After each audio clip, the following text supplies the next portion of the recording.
Hey folks, and welcome to another exciting edition of Internet Video Game Show. Today's title is based off a TV show, so you just know it's going to be good. Let's play Fireman Sam. But first, a history lesson. Fireman Sam started off as a kids' TV show. It is about a fireman named Sam. Sam lives in Pontypandy, a small village in the middle of Wales, which is inhabited by morons who can't go more than 10 minutes without setting something on fire. The show was intended to spread awareness of fire safety procedures and also to build trust in firemen, so there was a lot of merchandise surrounding it: books, tapes, videos, toys, and, for some reason, a CPC video game.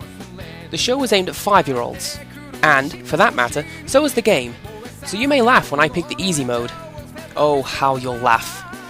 You'll laugh like the neighbours who saw me when my drunken aunt made me live the lie that my miscarried twin sister had lived instead of me, and she plaited my hair and made me wear makeup before parading me around town in floral cretonne frocks, entertaining young and old with my gender-confused shenanigans. But there's a reason for my picking easy mode. This game is really, really hard. We'll get to that shortly, but first, a history lesson. The game has 2 sections. Firstly, there is an action sequence, putting out fires, rescuing kites from roofs, and so on. These tasks show that the programmers paid a lot of attention to the source material, since they are based on events from the show's first season. Once the action sequence is finished, you are given a fetch quest, where you have to drive around finding some missing items, which, again, are related to the TV show in some way. After the fetch sequence, the process begins anew, hopefully giving you a different action sequence so you don't get bored. If you fail one of your activities, you get a warning letter. 3 warning letters and it's game over. If you complete your activities, however, you get given some more. Yep, this is another one of those soul-crushing games where you can't win, and instead play until you get a game over. The game indicates you have a new task to perform because the alarm begins to ring and a report appears on screen. This is our signal to get a move on, because when he hears the fire bell chime, Fireman Sam is there on time. At least, that's what the theme tune says. And since when have TV theme tunes lied to us?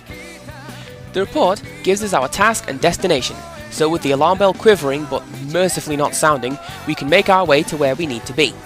At this point, you drive Sam's fire engine as you navigate the infuriatingly narrow streets of Pontypandy. Thankfully, this game was released about the time they started fitting Bedford TK fire engines with 0-degree turning circles, so if you do get stuck in the road, which will happen, you can get out fairly easily. The first hurdle is finding where you're supposed to go.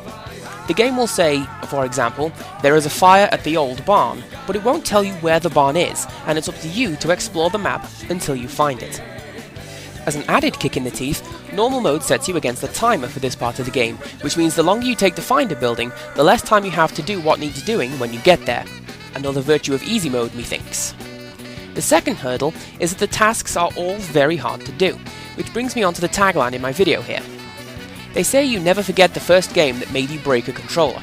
Some people have Ninja Gaiden, some have Echo the Dolphin. For me, it was Fireman Sam. I didn't break the joystick out of anger or frustration, of course. I did it because that's the purpose of the game, to break as many joysticks as you can. If you have to put out a fire, you do it by wiggling the joystick. If you have to pull the kid out of the railings, you do it by wiggling the joystick. If you have to drive the fire engine out of a tight spot, you do it by wiggling the joystick. Now, CPC joysticks were about as flimsy as the plot to any given Mortal Kombat game, so you can imagine they didn't last very long. Poor guys never had a chance.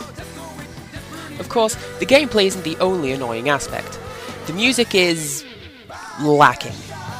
You get a version of Fireman Sam's theme tune on the title screen, and that's it. Well, I say that. It's more what the theme tune would sound like if it were written by somebody who hadn't heard the theme tune before they programmed it. And also somebody who didn't understand the concept of key signatures, time signatures, or following the beat, which is absolutely unforgivable.